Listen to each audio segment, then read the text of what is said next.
Hello, fantasy managers. Welcome back to another episode of the First Pitch Podcast here on the Pitch List Podcast Network. My name is Carson Picard. I'll be your host for this weekend edition of the pod. Let's get into everything baseball related from Thursday, July 2nd. And we will start with the news and notes as always. In the big headline news today, Cole Ragans has officially underwent UCL repair, which means he is out for 10 to 12 months. It is devastating news for the Royals, devastating for fantasy managers, and devastating for Nick and the rest of the PL crew, as he is, of course, a friend and favorite of the show. But absolutely brutal here. Ragans has obviously been out for a while. There was a little bit of murkiness as to when he's come back, but this is, I believe, the third Tommy John or UCL injury that he's had. Maybe it's the second. Someone can let me know. But either way, big red flags, big question marks. We'll see if he comes back. I mean, this was a guy that was flashing triple-digit stuff a couple of years ago. That's been diminished a little bit. He had some great outings early in the year, been rocky, but this is just awful news, and it is really devastating whenever a pitcher goes under the knife. But we will, of course, hope him the best. Moving on, however, from that devastating news, Jason Adam goes to the 15-day IL with a right shoulder strain. We knew about this already, but he hits the IL here. And thankfully, although it's brutal, those are the only two major injuries to report. So fairly light on the injury notes today. Rehab starts, though, to let you be aware of. Max Scherzer is making his first rehab start today. Edwin Diaz is set to face batters as he's likely to ramp up to get ready for the All-Star or post-All-Star break. And both Byron Buxton and Trent Grisham likely to return to the lineup either today or sometime this weekend. And I believe they are going to be playing each other. So you are going to see them. Yes, they will likely be making their appearances in opposite dugouts. And finally, Christian Javier is set to be activated. He will be facing off for the Astros sometime this weekend. Notable performances here as we move on to the from the news and notes, rather. Notable performances. He didn't necessarily have the best day in even his lineup, but I think it's really worth mentioning that Kyle Tucker finally had his day to shine. 4 for 4 with a double and a walk in a big victory over the Padres for the Dodgers. This was one, it wasn't the most glamorous, didn't have anything, too crazy, just the double, no home runs. But for Kyle Tucker, someone that is obviously paid a ton of money, a lot of expectations put on him to be something that continues this surge for the Dodgers. This is a really nice performance, a reassuring performance, and it's great to see. And for especially fantasy managers, as Kyle Tucker is likely a top 10 pick for you, this is really nice to see, if nothing else.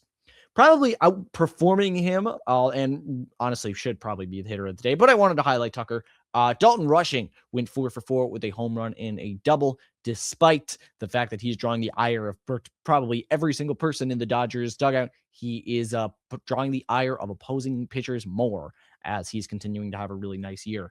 Tommy Edman went 2 for 4 with a walk and a stolen base. The Padres lineup got 10 hits with 10 different players. I don't know if I've seen that before, or at least not in quite some time, but a very unusual day for the Padres at the plate. Manny Machado, a name I want to highlight, did go 1 for 3, as everyone seemed to, but with a home run and 2 walks, so he made the most out of that hit.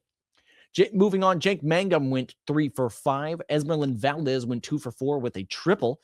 Brandon Lau went 2 for 4 with a walk and a stolen base. Nick Gonzalez, 3 for 4 in a home run. The Pirates lineup doing some work. Sal Stewart went 1 for 4 with a walk and a home run. Jose Trevino, though, was the star of the day for the Reds lineup. 3 for 4 with a very notable home run. More on that in a bit. Otto Lopez went 3 for 5 with a double and a triple, just a home run shy of the cycle. Javier Sanoja went 2 for 4. Jake McCarthy went 2 for 4, a home run and a walk. Mickey Moniak, he returned to the lineup about a week and a half ago, was struggling in June. Since turning to July, has done quite well, goes 3 for 5 with a home run today. Travis Bazana goes 2 for 3 with pair of walks. Jordan Walker went 2 for 4 and a walk. More in this game later. Mason Wynn 3 for 4 and a walk. Chandler Simpson goes 3 for 4 and a stolen base. Very important. Whenever Chandler Simpson is able to get these kinds of days going, that's really essential to his game. He does a good Chandler Simpson day here. Cedric Mullins goes 2-for-4 with a home run. And I don't know if you guys remember when Mullins was like by far the worst player in baseball in the first couple of months. He's quietly been quite solid since June as he racks up, I believe that this is his 10th home run of the year. So maybe for some of your deeper leagues, worth a spec ad here. Carter Jensen goes 2-for-4 with a 449-foot home run. The entire Rangers lineup, though, was really excellent here. 17 hits, 4 walks, 3 home runs. I could highlight a bunch of players, but pretty much anyone not named Jake Berger had a really nice day at the plate for the Rangers, which is important considering they are missing Langford and they are missing Seager. So they are out of their best stars and still able to get the job done. Finally, wrapping this up, Kevin McGonigal, the likely rookie of the year, 2-for-4 with a walk, continuing his excellent rookie campaign. Check out the Daily Batters Box article for more on all of these hitters and then some. I'm going to take a short break and return to you with the starting pitching, the reliever roundup, and my preview of today's games. See you in a bit. Welcome back to the First Pitch Podcast on the Pitch List Podcast Network. We now move on to the starting pitcher report and starting with my pitcher of the day, which is Seattle Mariners ace. Maybe it's going to be interesting when we go to the postseason if the Mariners get there. We have a long ways to go. Bryce Miller had another great day. Was against the Angels. We're going to put that aside. 7 innings, no earned runs, 2 hits, 8 Ks, no walks on 90 pitches. Just a fantastic outing from Miller. 15 whiffs, 31 CSW percent, A- PLV. Everything was here. The locations are really solid. The stuff is great. He is sustaining that good, really solid velocity that he has, which makes everything tick. Or if you remember a few years ago, sometimes his velocity would drop, the overall stuff diminished because it plays very much off the strength of his fastball, more so than a lot of pitchers. And Miller's just being fantastic right now. He's one of the best pitchers in baseball, and I am eager to see where his placement on the list is in some time, as they seem to be letting him have a longer leash and be more on his own. Either way, fantastic performance for Miller. Moving on, Roki Sasaki. Folks, Roki Sasaki always pitches on the weekend, which means I am the one that always reports on him. And I always talk about him because he's really interesting. And I feel like I want to know what's he doing. And he has a ton of variance in his starts. This is brutal, though.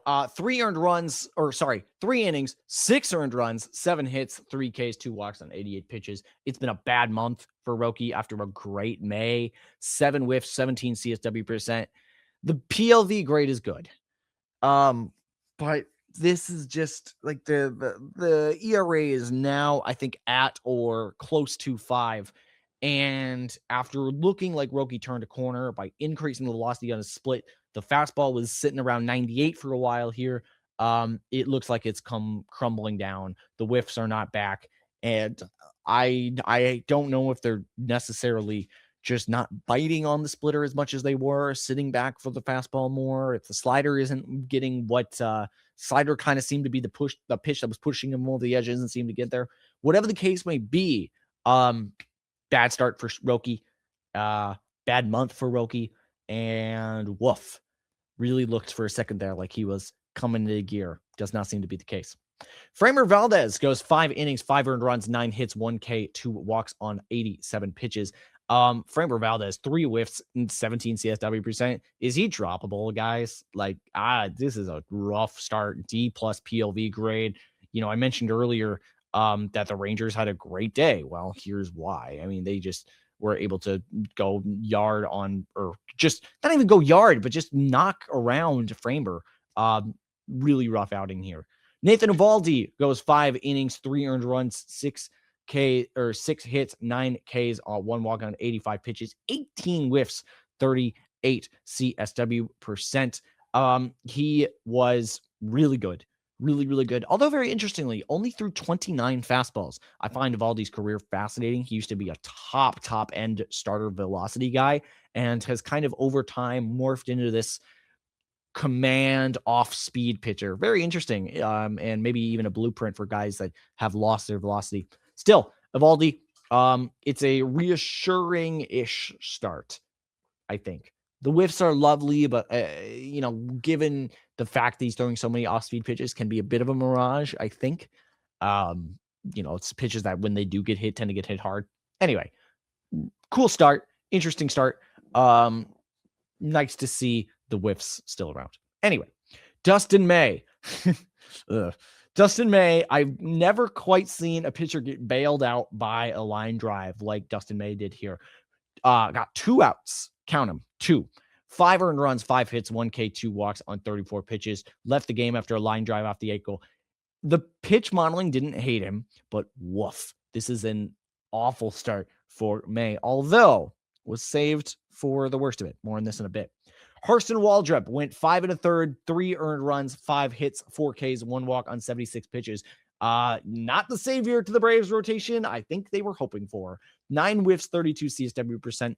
The called strike rate is great here, but like not fantastic overall. F stuff grade, D- POV grade overall. Not good, Bob. Ian Seymour, how about this guy? 6 innings, 1 earned run, 3 hits, 8 Ks, 1 walk on 83 pitches, 15 whiffs, 34 CSW percent. C plus PLV. Loved the sweeper though, like absolutely adored it.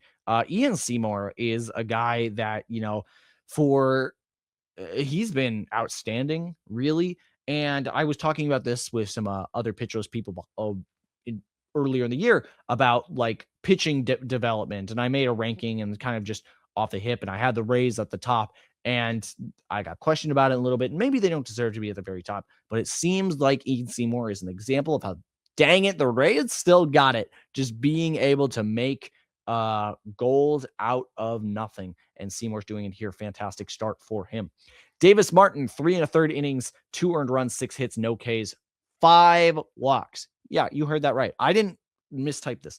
No Ks, 5 walks, 83 pitches, or 73 pitches rather, 3 whiffs, 14 CSW percent. Turning into a pumpkin after a very excellent first 2 months of the year. F locations, F staff, F POV grade. Davis Martin, rough day at the office. Jacob Mizorowski, 5 innings, 1 earned run with an asterisk next to it, 5 hits, 10 Ks, no walks on 82 pitches. What a bizarre outing this was. 20 whiffs, 41 CSW percent. Ridiculous. 20 whiffs on 82 pitches is amazing. But did allow 5 runs total, including a 3-run shot from Jose Trevino. Yeah, Jose Trevino in 2026 had a 3-run shot off Jacob Mizorowski. If there is ever an example of how baseball is crazy, there you go. The fastball is staying at 101.4 miles an hour. I've got an article I'm working on Jacob Mizorowski. I do hope you read it. It should be coming out hopefully sometime this weekend, but it's going to talk about how he's absolutely ridiculous. That fastball velocity proves it. He's still insane. Don't be dissuaded by this. But that's going to be the roundup for the starting pitchers here. Give the Plus Pitch podcast a listen and check out Nick and Jake's daily SP roundups. We now move on to the reliever report. Brian Baker picks up his 22nd save of the year. Andres Munoz picks up his 16th of the year, and they didn't get a save, but I said I wanted to talk more about this game. After Dustin May leaves, the Cardinals bullpen comes in. And the Cardinals bullpen combines for 8 1/3 innings, 3 hits, no earned runs, 5 Ks, 1 walk. The Cardinals come back to get the win. And folks, I don't know if you looked at the standings or how the Braves have done over the last month, but if the Braves lose the division, I want you to remember July 2nd, because this is one of those games that you are going to look back on and say, how in the world did this happen? They knock out the starter in the first, or quite literally knock out the starter in the first inning, and it all comes crashing down rough. We'll get to that in a second here, because who blew it? The Phillies bullpen blew it. 5 innings, 6 earned runs, 11 hits, 2 walks surrendered by relievers for the Phillies. Notably, Jose Alvarado settled with the loss. He has had just an atrocious year. 2 earned runs from him. The Marlins bullpen also blew it, although this was in Coors. They could not adapt, going from their sea-level park to the Rocky Mountains. 5 innings, 11 earned runs. Count them, 11. 10 hits, 2 Ks, 3 walks. John King, who's been excellent this year, as a middle reliever, just, sub 3 ERA, surrenders 2 earned runs. Coors. Grant Taylor, had bona fide blown save here. 1 1/3 innings, 2 earned runs, 2 walks, 1 hit. That 1 hit, though, was over the fence. And Grant Taylor saddled with the blown save and a loss as the Guardians walked them off, as they seem to always do. Finally, the Braves. Oh, the Braves. Tyler Kinley comes in, gets 2 outs, 3 earned runs, 3 hits, 1 walk. Not quite as bad as Dustin May, but I digress. Then Dylan Lee comes in to try to put out the fire. Does not work. Just gets 1 out and takes 3 earned runs and 3 hits in order to do it, as the Braves do end up losing in dramatic fashion. Complete collapse from Atlanta and complete success from the Cardinals. So, one team going up, one team really struggling. But be sure to check out Rick Graham's weekly articles for more information about all these relievers and more. As we now look forward to today's slate of games, I've got some games to highlight here. The Mets at the Braves, Christian Scott versus Grant Holmes. It is going to be an interesting matchup there. The Blue Jays at the Mariners, Dylan Cease versus Luis Castillo.